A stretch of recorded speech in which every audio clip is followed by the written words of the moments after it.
Praise the lord. మన ప్రభువును ప్రేరక్షకుడైన యేసుక్రీస్తు వారి అతి ప్రశస్తమైన నామంలో మీ అందరికీ ఉదయకాల శుభాభివందనములు తెలియజేస్తూ ఉన్నాను. ఈ దినము కొరకు ఏర్పాటు చేయబడిన పాత నిబంధన పాఠ్యభాగము ప్రవక్త అయిన యెషయా గ్రంథము 55వ అధ్యాయము 9వ వచనము.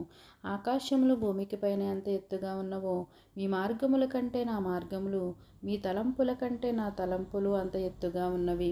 ఈ వాక్యమును మనము గమనించినట్లయితే దేవుడు తన ప్రజలను మారు మనస్సు కొరకు ఆహ్వానించుచు ఈ మాటను పలికినట్లుగా మనం చూస్తూ ఉన్నాము. నా ప్రియ సహోదరులారా, నేడు నీ జీవితంలో ఎంతో దయనీయమైన పరిస్థితిలో ఉండవచ్చు, లేక ఏమీ అర్థం కాని పరిస్థితుల్లో నీవు ఉండవచ్చును. అయితే నీవు భయపడక నీ పాపపూరితమైన తలంపుల నుండి, నీ క్రియల నుండి నీవు బయటపడి ఘనమైన దేవుని తలంపుల వైపు, ఆయన క్రియల వైపు నీవు మళ్ళుకొనినట్లయితే దేవుడు నీ పట్ల కలిగి ఉన్న ఉద్దేశములను చక్కగా నెరవేర్చి నిన్ను తీర్చిదిద్ది అనేకులకు నిన్ను ఆశీర్వాదకరముగా నిలబెడతానని యొక్క వాక్యము ద్వారా మాట్లాడుతూ ఉన్నాడు. నా ప్రియ సహోదరులారా, దేవుని ఉద్దేశములు నీ ఎడల నెరవేర్చబడాలంటే మొదటిగా నీవు దేవుణ్ణి వెదకాలి, రెండవదిగా నీవు దేవుని యొద్దకు రావాలి, మూడవదిగా నీవు దేవుణ్ణి వేడుకోవాలి. ఎవరైతే దేవుణ్ణి వెదికి దేవుని యొద్దకు వచ్చి దేవుణ్ణి వేడుకుంటారో వారి ఎడల తన ఉద్దేశములు నెరవేర్చబడులాగున, సఫలపరచులాగున ఆయన తన కార్యాన్ని చేస్తానని యొక్క వాక్యము ద్వారా మాట్లాడుతూ ఉన్నాడు.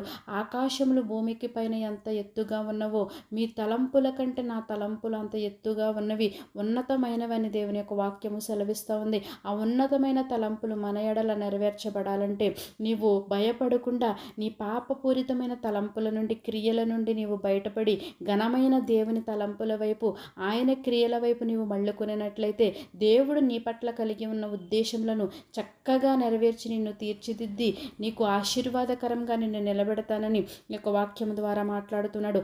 ఆయన ఉద్దేశములు, తలంపులు మన ఎడల నెరవేర్చబడులాగున అట్టి కృప పరిశుద్ధాత్మదేవుడు మనందరికీ అనుగ్రహించునుగాక.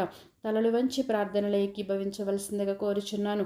మహోన్నతుడిని, మహాగణుడైన మా ప్రియ పరలోకపు తండ్రి, నీ ఘనమైన శ్రేష్టమైన నామానికి స్తోత్రములు చెల్లిస్తూ ఉన్నాము. నీ తలంపులు, నీ ఉద్దేశములు మా ఎడల నెరవేర్చబడులాగున అట్టి జీవితాన్ని మేము కలిగి జీవించడానికి నీవు మాకు సహాయము దయచేయండి. నీ యందు భయభక్తులు కలిగి నిన్ను వెదకే వారముగా, నీ యొద్దకు వచ్చి నిన్ను వేడుకునే వారం ఉండడానికి సహాయం అనుగ్రహించమని యేసు పరిశుద్ధ నామమున అడిగి వేడుకొనుచున్నాము తండ్రి. ఆమేన్.